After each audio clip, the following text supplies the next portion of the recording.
Роки е далеку поинспиративен и поучен лик одошто Супермен.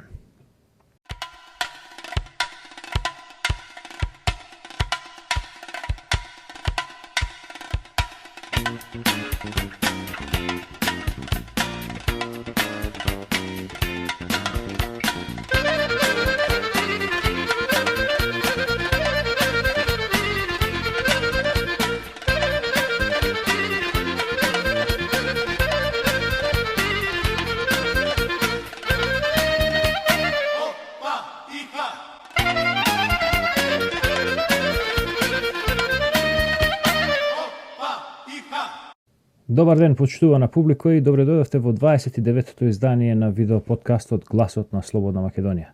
Јас сум вашиот домаќин Душан Петровски, денеска со нова презентација.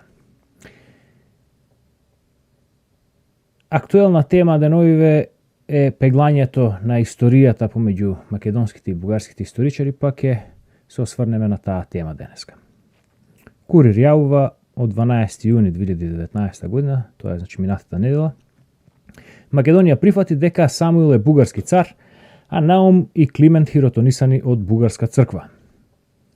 Текстот понатаму известува, цитирам: Иван Илчев, член на Комисијата за историја од Бугарија, нагласува дека работата на заедничката комисија со Македонија е дојдена до критична фаза поради ликот и делото на Гоце Делчев. Тој нагласува дека голем успех е што македонската страна признала оти цар Самуил е дел од бугарската држава и оти е постигнато согласност дека Свети Климент и Свети Наум се испратени од бугарската држава и се хиротонисани во рамки на бугарската црква. Тоа порано беше апсолутна ерес. Се постигна согласност дека се неопходни промени, но какви ќе видиме подоцна, објасни Илчев за Дневник.бг. Тој жали што во договорот за пријателство со Бугарија нема инструмент со кој може да наложат одредени позиции. Но Илчев е свесен дека од Берлин и Париз, кои не ја разбираат ситуацијата, нешто ќе наложат, тоа ќе мораат да го исполнат. Последниот пасус малку не ми е јасен, меѓутоа јасно е дека се усогласило, односно македонската страна конечно прифатила дека цар Самуил бил дел од бугарската држава и оти Свети Климент и Свети Наум се испратени од бугарската држава и се хиротонисани во рамки на бугарската држава. Според податоците до кои што дојдов читајки независни извори, овие информации се воглавно точни. И тоа не треба да биде она што не плаши, туку тоа треба да биде нешто што треба да го употребиме во наша полза. Како? Ќе видиме понатаму. Пред речиси година дена пишував за договорите кои што ги постигна муртинскиот Доналд Трамп и за нивните очекувани резултати. Тоа беа оној тиранскиот со великоалбанците, за преспанскиот со византиците и за оној за добрососедство со наивните и заблудени бугари. Сега ќе се задржам воглавно на овој последниот. Зошто велам дека бугарите се заблудени и наивни? Тогаш реков, а ќе речам и сега. Затоа што тие што сметаат дека ќе ја поврати состојбата во Македонија од пред 45 година, односно дека повторно македонците ќе се свртат кон Бугарија, само повеќе ќе и наштети на нивната кауза. Како производ на овој контраефект, наместо да се оствари сонот на бугарите дека македонците некој ден ќе ја нагрнат нивната тробојка, тие само ќе станат повеќе носталгични за времето на Тито, кога барем колку што знаат тие, идентитетот и историјата не им биле спорени. Тоа што спорот меѓу Тито и Сталин бил поврзан со тоа дали Македонија да ја припадне на Бугарија или Југославија, како и последователните кризи помеѓу двете држави во речиси секоја последователна деценија, кој да се мачи да го проучува. Во таа смисла, едва и подобри биле и односите со Грција во однос на Македонија во тој период, но како што велат американците, тоа што мама не знае, нема што да ја повреди. Историјата која бугарите денес инсистираат да се учи во македонските училишта, значително се коси со наративот кој што го учевме од почетокот на Нова Југославија па се до денешен ден, и тоа несомнено ќе предизвика контраефект кај македонците. И затоа велам дека се заблудени и наивни. А богами и начинот на кој тие настапуваат остава впечаток на огорчена бивша девојка која се уште не се помирила со фактот дека дечкото си заљубил друго ливе. Тогаш реков, а денес се потврдува мојата прогноза, дека македонците ќе почувствуваат, исправно или не, не е важно сега, дека повторно им се краде историјата и повторно дека тие се изложени на состојба на меко робство. Но има и друга причина за мојот став дека бугарите се наивни и заблудени во нивните очекувања. Тоа е фактот што и оние како мене кои се на ВМРО-вска линија и кои се далеку позапознаени со вистинската историја од што просечниот македонец, немаат намера да ја повторуваат грешката на нашите предци од првата половина на 20 век и нашата судбина да ја поврзуваме со било која друга нација на Балканот. Дотолку повеќе, ние кои објективно и љубопитно ја учиме историјата, читајќи извори од различни проверенции, вклучително и неутрални, но и кои сме били учесници во историските настани во изминатите 3 децении, сме свесни дека постојат доволно културни разлики помеѓу македонците и бугарите, започнувајќи со различните насоки во кои се развивале бугарската Преславска архиепископија и бугарската Охридска архиепископија уште од времето на Свети Климент и Свети Наум, за тие да конституираат засебни нации. Но има и уште нешто. Ова нешто е далеку поштетно за бугарската кауза. Ние сме свесни дека во текот на изминатиот век Бугарија на неколку пати ја користи Македонија како монета за подкусурување. Или, како во случајот со аферата Бугарска амбасада, таа соработува со Србокомунистичката служба за државна безбедност во рушењето на угледот на ВМРО и прогонот на македонските националисти. Во таа смисла, ние сме оставени да веруваме дека бугарската држава продолжува со политиката инаугурирана во пролетта 1934 година, кога како производ на притисокот на Балканскиот пакт, таа започнува да води просрпска политика во однос на Македонија. Со тоа на ум, сега ќе се обидам да внесам малку ред во хаосот кој изби деновиве како производ на активностите на билатералната комисија за пеглање на историјата. Првин сакам да потенцирам дека мој став е дека историјата не треба да се пишува и толкува од страна на комисии и комитети, туку дека таа треба објективно, искрено и добронамерно да се проучува од секој граѓанин. Историјата е мајката на знаењето и во неа има безбројни поуки како може и треба да постапуваме во сегашноста и во иднината. Доколку сакаме здраво и робустно општество, кое пред се и над се ќе се грижи за нашите собствени интереси, тогаш мораме да имаме добро просветено граѓанство, кое образованието ќе го смета за своја должност и како производ истото ќе го остварува на претежно самоиницијативна основа. Од тука, јас категорично го отфрлам комунистичкиот и апсолутно балканскиот пристап, 10 или 15 морално-политички газолисци да ми налагаат наратив за една од најкомплексните истории на светот. Второ, одбегнувајќи да се соочиме со пишаните докази и факти од минатото, ние истите им ги отстапуваме на нашите противници и непријатели. Наместо да спориме за фактите, ние треба фактите да ги прифатиме и да ги ползуваме во наша корист, а треба да спориме за наративите. Фактите велат, како што ќе видиме подоцна, дека македонците до пред 1945 година, па некои дури и подоцна, се изјаснувале како бугари. Или претежно се изјаснувале како бугари. А така биле сметани и од повеќето странски наблюдувачи. Тоа значи, например, кога Браилсфорд пишува за плячките, силувањата и убиствата на албанците врз бугарите во Дебарско или Скопско, за време на турското робство, тој зборува за нашите прародители. Кога извештајот на Карнигевата комисија за злосторите за време на и побалканските војни зборува за злостори и етнички чистења на бугарското население, впрочем станува збор за нашите предци, а не за некои вонземјани. Кога Анри Пози ги опишува ужасните услови под кои живееле бугарите во Вардарска Македонија за време на кралството Југославија, тој пишува за нашите баби и прабаби, дедовци и прадедовци. Тука мора да додавам дека испротивното е точно. После 1945 година, примерите за македонци со бугарска самосвест се многу ретки. Правилото од тогаш на наваму, особено за оние родени по 1920 година, е тие да се чувствуваат и изјаснуваат како македонци, без никакви придавки и квалификации, без разлика дали се во Македонија, Југославија, Европа или Америка. Единствената фабрика за така наречени бугараши во Македонија од 1945 година па наваму е службата за државна безбедност, која секој противник на србокомунистичкиот режим го етикетира како бугарски шпион.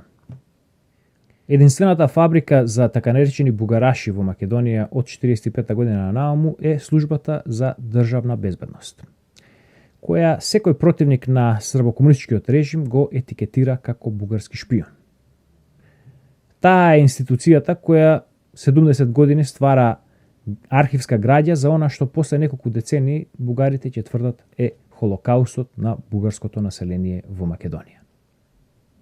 И трето, и можеби најважно тука. Роки е далеку поинспиративен и поучен лик одошто Супермен. Она што избива како тренд во македонскиот менталитет изминатите 3 децении на наводна независност е дека благодарение на нашата обсесија со дестинацијата, односно да бидеме нација која инспирира почит кај другите, го игнорираме богатството кое лежи во патешествието. Што добиваме од тоа ако кажеме дека сме директни потомци на Александар Велики? Го добиваме престижот, тоа е точно, но каква полза имаме од млазен авион ако не знаеме како да летаме, или ако немаме керозин, ако немаме аеродром, ако немаме радари и механичари кои што ќе го одржуваат тој млазен авион? Забораваме дека дури Александар да стане велики, неговите предци генерацијски твореле кон оформувањето на држава способна да го покори светот. Повикувајќи се на Александар како бренд, не ни вреди ништо во поучна смисла. Инаку речено, што знае Супермен за тоа како да се справи со настинка или со гребнатинка? Супермен е пандан на син на богаташ кому му е сервирано се во животот и како таков во овој стадиум на нашето постоење тој е бесполезен. Истото може да се каже и за Александар. Каква е поуката на Супермен? Дека ако си најспособен, ќе ги совладаш сите. Во ред, но тој не ни дава увид во процесот како да станеме најспособни. Од друга страна, Роки е антифаворит. Него природата не го надарила со ништо. И за сето она што го постигнал, морал да се избори.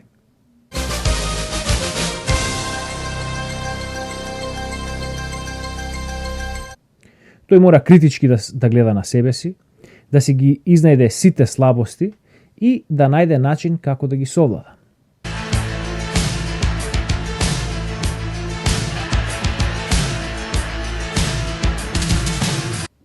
Истовремено тој мора да ја проучи конкуренцијата и да ги согледа низините предности и слабости, за да знае како да настапи во рингот.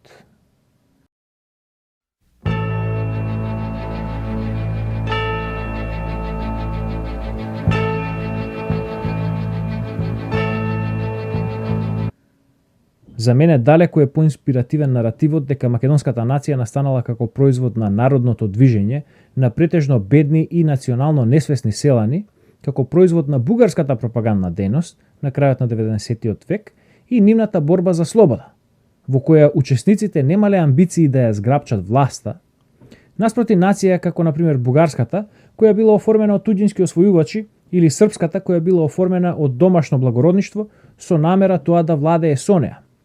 Одошто наративот дека сме тутулестите внуци на Александар, кој ги мозе кој ќе стигне. Што добиваме од верувањето дека сме најдобри, најпаметни, совршени во секоја смисла и дека се наоѓаме во неповолна ситуација само како производ на туѓите завери? Добиваме само фатализам и причина час поскоро да се лишиме од неправедниот живот, зашто нема што да сториме да си ја подобриме сопствената судбина. Но, ако тргнеме од појдовна точка, па макар и неисправна, дека сме никој и ништо, и дека ако не сите, барем повеќето од проблемите кои ни тежат се производ на нашиот пристап кон животот и нашата неподготвеност, тогаш имаме причина да продолжиме да се бориме и да се надеваме дека еден ден ќе ги оствариме нашите цели.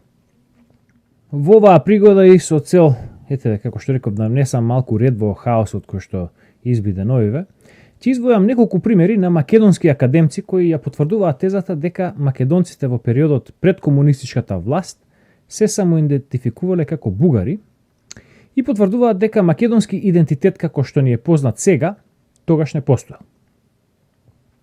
Па да тргнеме. Во интервју за сега веќе изгаснетиот магазин Форум број 37 од 1999 година, спроведено од новинарот Владимир Јовановски, македонскиот академик Иван Катарџиев, кој инаку тогаш на 73 годишна возраст станал член на Социјалдемократскиот сојуз на Македонија, бил запрашан следново. Цитирам. Неодамна во едно интервју висока функционерка на ВМРО ДПМН, зборувајќи за тезата дека левицата во Македонија секогаш била ориентирана кон Белград, а десницата кон Софија, ми го посочи примерот со Димитар Влахов, левичар од ВМРО Обединета, кој се декларирал како бугарин. Катарџиев. Да, тоа е точно. И не само Димитар Влахов, Павел Шатев, Панко Брашнаров, Ризо Ризов и други. Меѓутоа, овде тезата е погрешно поставена. Не е работата дали левицата се определуваше за Србија, а десницата за Бугарија. Тука се мешаат поимите. Практично, ни левицата, ни десницата не ја доведуваа до прашање својата бугарска провиненција. Јовановски.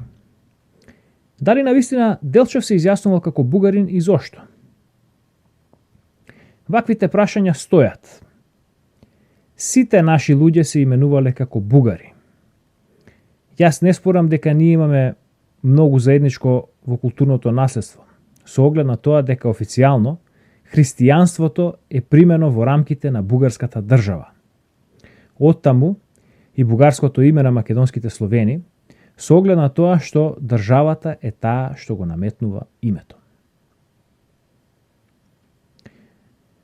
Понатаму, во интервју за сега веќе друг изгаснат интернет портал tribune.eu.mk од 27. јуни 2007 година, а спроведена од новинарот Виктор Канзуров, промовирајќи го зборникот прворачни документи од Тодор Александров, насловен Се за Македонија, поранешниот директор на Државниот архив на Република Македонија, доктор Зоран Тодоровски, го сподели следново.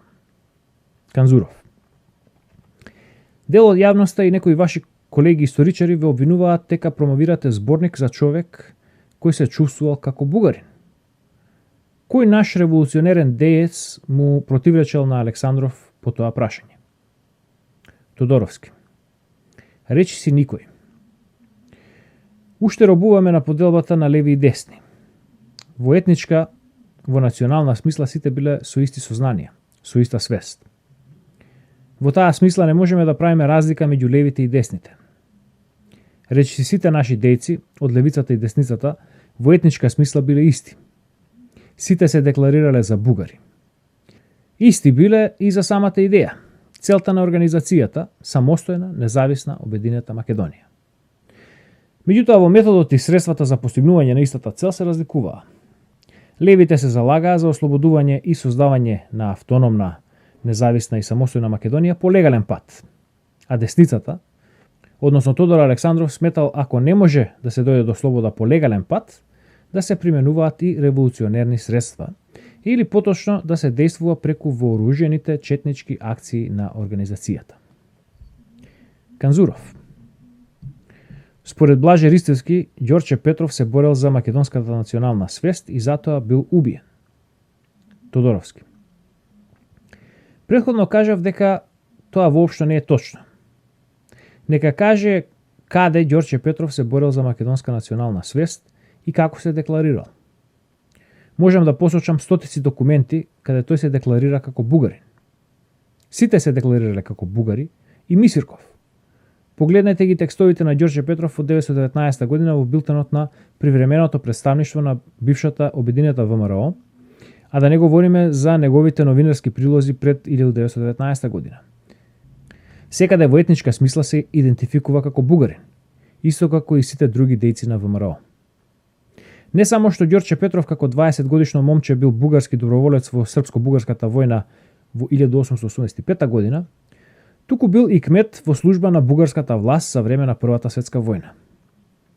Речиси сите дејци што припаѓале на левата струја на ВМРО, па и Ѓорче, Димо Хаджидимов, Арсени Јовков, Димитар Влахов и други, за време на Првата светска војна биле во служба на бугарската административна власт во Македонија, како кметови и окружни началници. Канзуров. Зошто бил убиен Ѓорче Петров? Тодоровски. Околу убиствата треба некои работи да се разјаснат. Тоа се внатрешни идејни судири, недоразбирања што доведоа и до меѓусебни убиства во организацијата, не само од десната струја. Да не заборавиме, убиствата започнаа своеглаво од Јане Сандански, кога се убиени Борис Сарафов и Иван Гавранов, без никаква одлука или решение на Централниот комитет на организацијата. По Првата светска војна, Ѓорче Петров беше владин службеник, односно председател на комисијата за бегалци при бугарската влада на Стамболиски, која што заедно со српската влада настојуваше да ја забрани и уништи ВМРО. Во таква политичка констелација во Бугарија, кога земјоделската партија на Стамболиски отворено и се заканува на ВМРО, се договара со српската влада, па дури и го потпишува Нишкиот договор во 1923 година за елиминирање на организацијата, што му останува на Тодор Александров освен да посегнува по таквите според него непријатели на организацијата. Тој самиот вели: организацијата ќе се справи со сите непријатели на ВМРО и на Македонија. Канзуров. Новинарот Виктор Цветковски, обидувајќи се во утрински вестник да спротивстави бугарска Тодор Александров и македонска кауза, вели: Сандански ја застапувал тезата дека треба да се работи меѓу македонскиот народ и на теренот да му се објаснува дека тој е посебен народ. Тодоровски. Никаде Сандански нема таква изјава. Тој имал исти погледи и ставови како и другите македонски дејци од левицата и десницата. И тој се сметал за бугарин. За него има малку документација, има повеќе другите што пишуваат за него. И она малку што го напишал кога кажува за населението во Македонија, никаде не спомнува македонски народ како посебен етнос, туку дека во Македонија живеат бугари, турци, албанци. Основно правило при проучувањето на историјата е да се обрне посебно внимание на изворот и на времето, кој го напишал или изјавил и кога, во какви политички услови. Во последните 60 години кај нас, во услови на еднопартиски комунистички систем, знаеме од каква провиненција беа изворите и како требаше да се пишува. Канзуров. Иван Катарджиев вели во утрински вестник. Цитат. Оние кои се залагаат за Тодор Александров, нека ми кажат каде и кога Тодор Александров се заложил за македонски јазик, кога се заложил да ја поддржи книгата на Мисирков за македонските работи. Тодоровски. Јас не познавам и други македонски дејци што се изјасниле на оваа проблематика.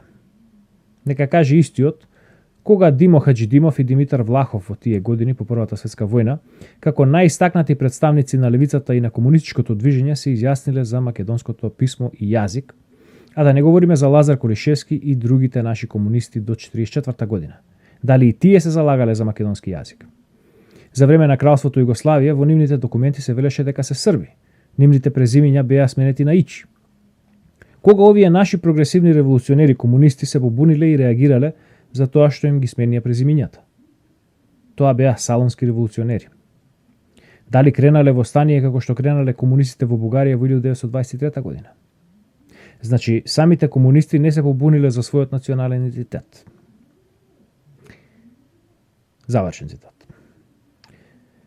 Конечно, за време на излагањето на меѓународен научен собир во Македонската академија на науките и уметностите, насловен 100 години за македонските работи на Мисирков, од ноември 2003 година, доктор Растислав Терзиовски, коментирајќи ги писмата што ги пишувал Крсте Петков Мисирков до своите познаници, навел.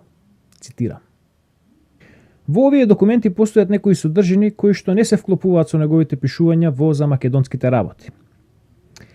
Тие отстапуваат од тоа зашто според нашата наука тој континуирано се залагал. Дали во случајот се работи за дилеми или за така наречени дилеми?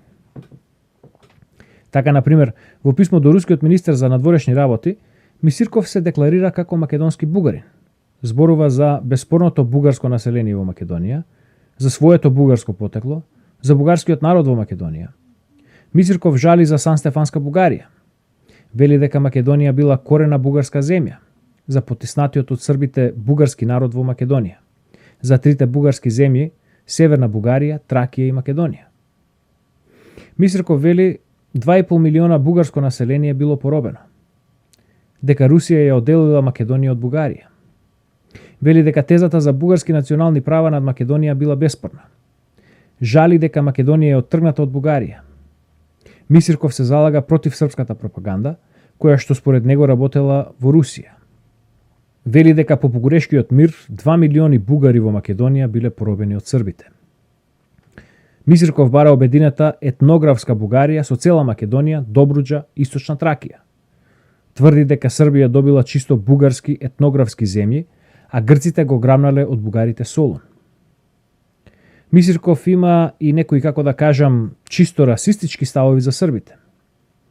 Вели дека тие биле шумадински овчари, дека Србија била заснована од свинскиот трговец Караѓорѓе, дека истава Србија била единствен виновник за робството на македонските бугари. Зборува за некаква карактеристична црта на српските овчари цареубици. Вели дека србите поробиле вековна бугарска култура во Македонија.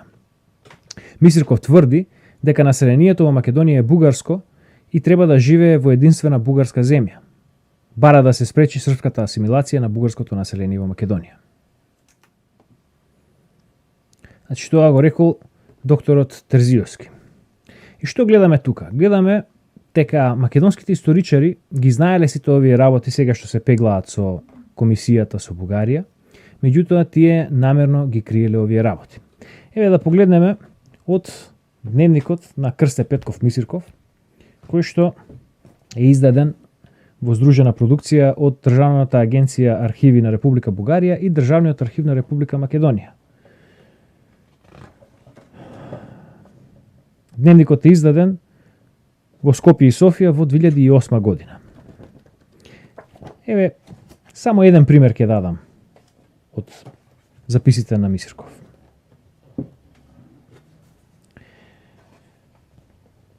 На 10.7.1913 година Мисирков меѓу другото го запишал и следното.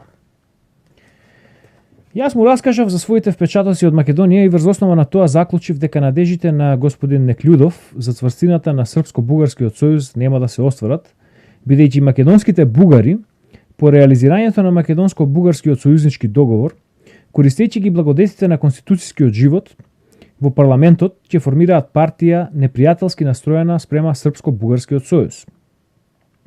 Македонските бугари никогаш нема да ги заборават и да им ги простат на србите насилствата што ги извршија во Македонија. Понатаму продолжив дека јас сум бугарски националист и би сакал цела Македонија да биде бугарска, но што ме склучен договор треба да се спазува. Само жално е дека на македонските бугари што им се починети на србите ќе им биде полошо отколку тие да биле дури и под германска власт, бидејќи србите не се културни и можна се груби спрема другите народи, особено спрема бугарите. Тоа е веројатно тој расизам што Мисирков го исполнувал кон србите. Јас не знам што има расистички во тоа да се искажуваат факти дека српската династија Караѓорѓевиќи се шумадиски свињари. Тоа не е навреда за нив, тоа е едноставно кажување на фактот и сметам дека србите за разлика од нас се многу по-горди со нивното минато, со нивното потекло, дека тие се селански народ. Впрочем, фактот што тие биле свињари им овозможил известна слобода од турците и им овозможил известен економски просперитет. А дека Караѓорѓевиќи се наметнати како династија по убиството на нивниот крал Обреновиќ, тоа е факт. Значи, гледаме колку нашите историчари трепетат и се плашат од фактите и колку тие манипулираат со нив. Секој факт мора да се квалификува. Еве уште еден пример за она што го спомнав, дека македонците дури и После 45 година има известни примери кои што се идентификувале како бугари. Тука претежно станува збор за луѓе кои што биле родени пред српската окупација во 912-919. Ке прочитам извештај од досието на Асен Татарчев, кој е братанец, мислам, на легендарниот Христо Татарчев. А можно и да е брат. Но мислам дека е братанец. Белешката е од 39.1954 година и е извештај во однос на исследувањето на Асен Татарчев откако тој бил ослободен од затворот во Идризово. Цитирам. После известно време дојде Страшо Татарчев, аптекар, еден ветеринар лекар по презиме Исајлов, родом од Босилград, и едно слабо момче по име Киро, родом од Струмица. Сега, рече Асен, се собравме сиве наши луѓе сме и се упознавме. Ветеринарот беше до мене и јас го прашав од каде ги познава Татарчеви. Тој рече дека бил на вежба 2 месеца у Рашка и таму се упознал со аптекарот. Пошто Татарчев требаше да замени, станавме и тргнавме кон станицата. По патот говорев со ветеринарот. Како тој се осеќа, рече: јас сум си македонец бугарин. Србите ги мразам. И ми исприча еден случај од војска како двајца македонца се препирале со срби, а хрватите се држеле на страна на македонците. Вели да народот кај нив е 100% против сегашната власт. Го поканив да спие кај мене, рече ако не замени ќе дојде и ќе си поправиме муавет. Главно е, рече тој, да ние македонците се будиме.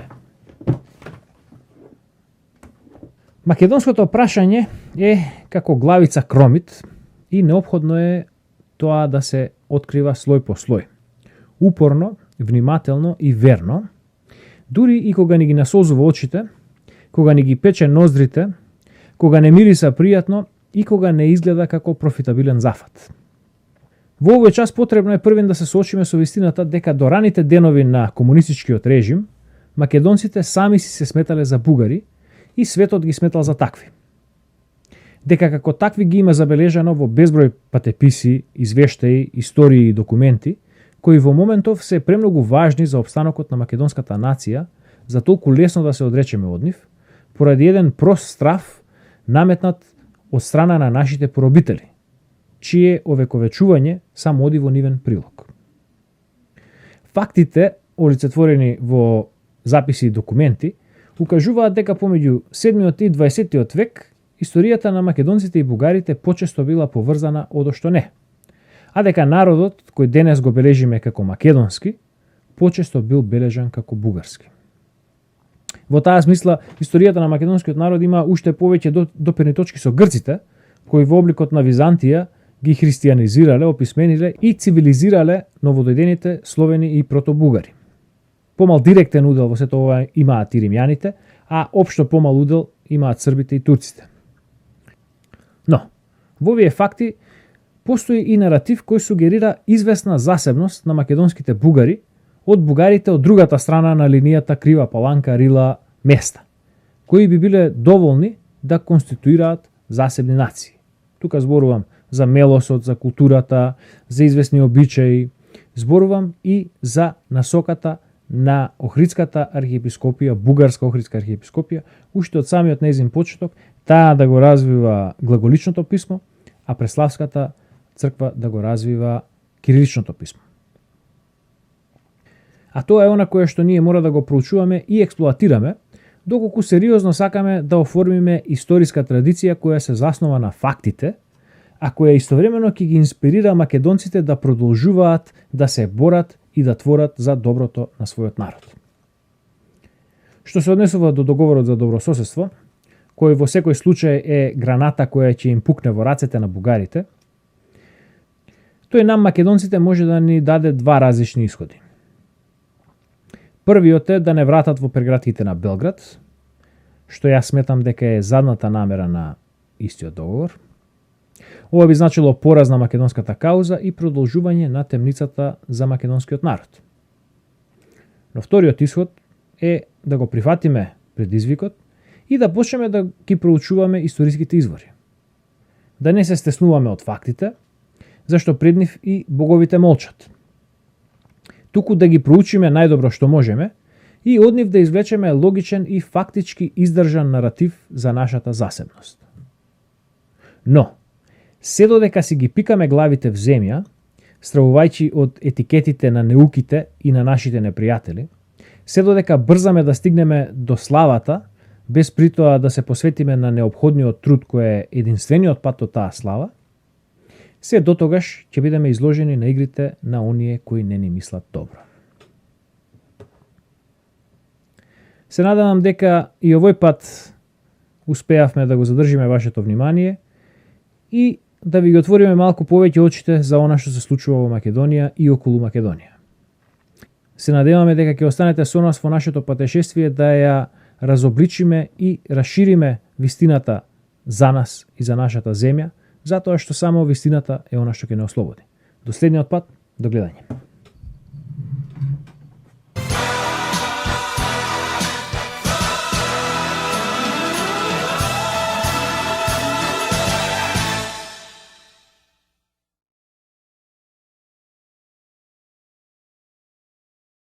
Пред да продолжам понатаму со денешниот подкаст, би сакал малку да застанам да го објаснам мојот метод и мојот начин на размислување и на соочување со светот, за да можеби им се разјаснат некои работи на луѓето кои што очигледно не може да разберат што се обидувам да направам.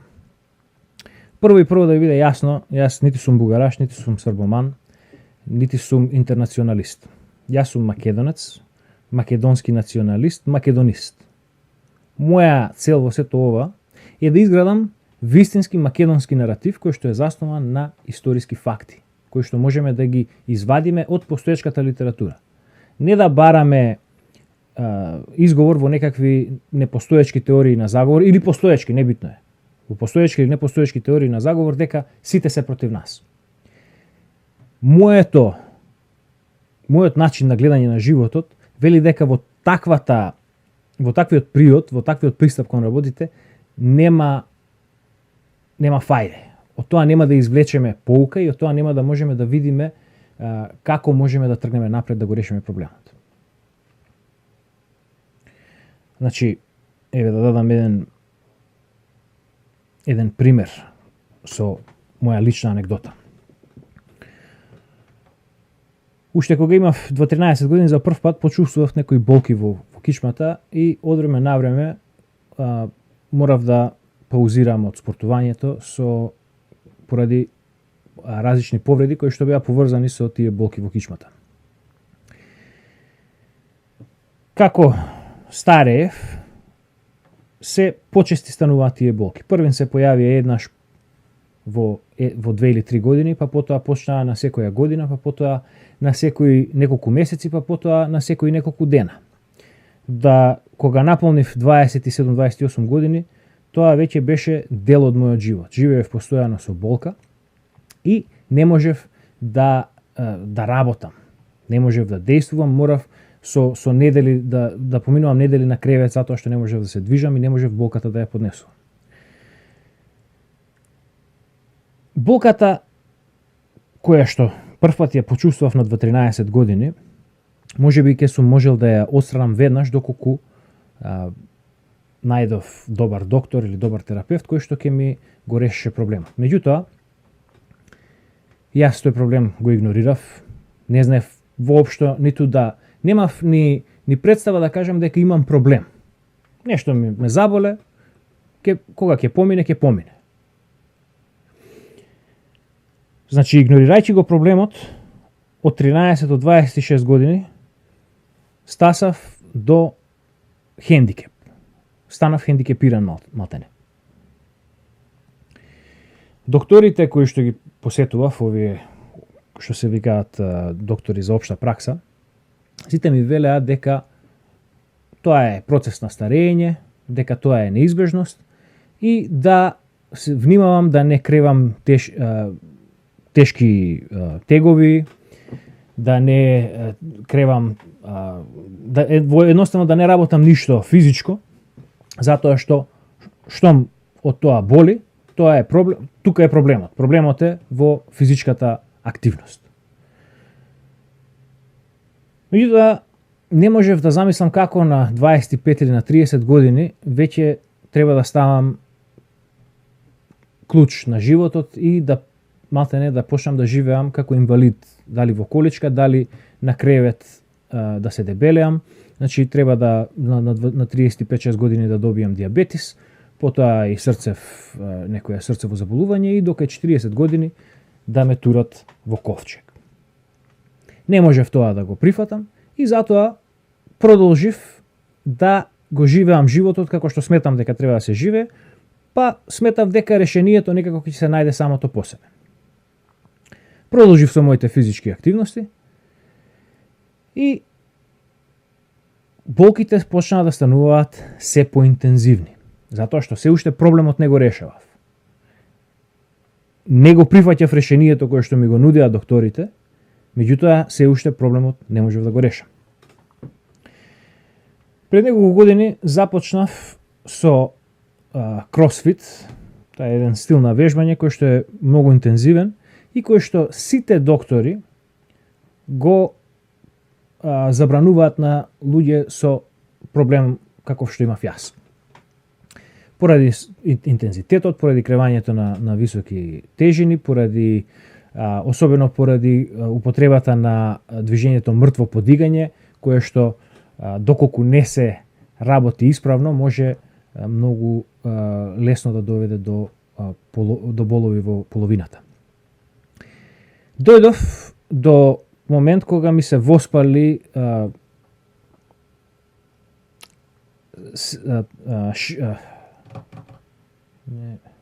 ишијасот.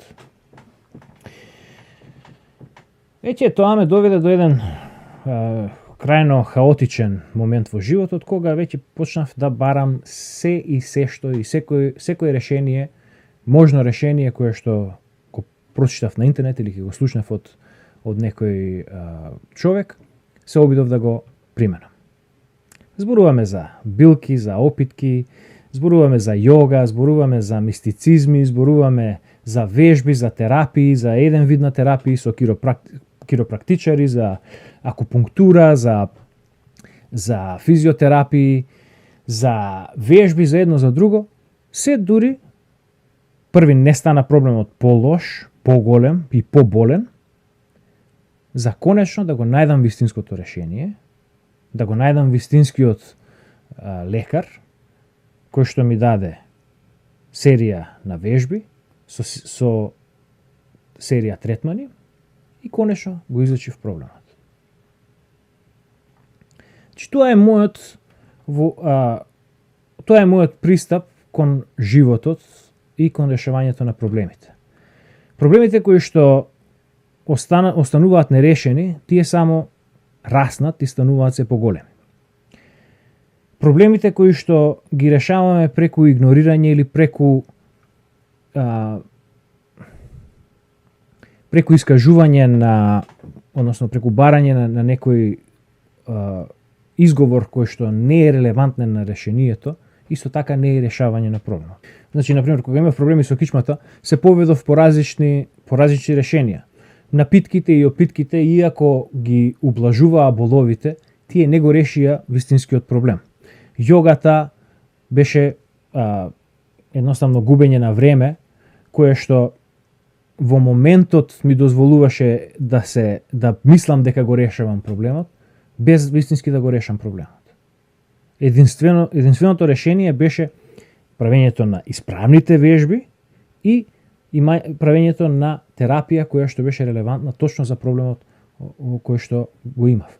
Излезе дека проблемот не бил во кичмата, туку проблемот бил во глуждот на левата нога.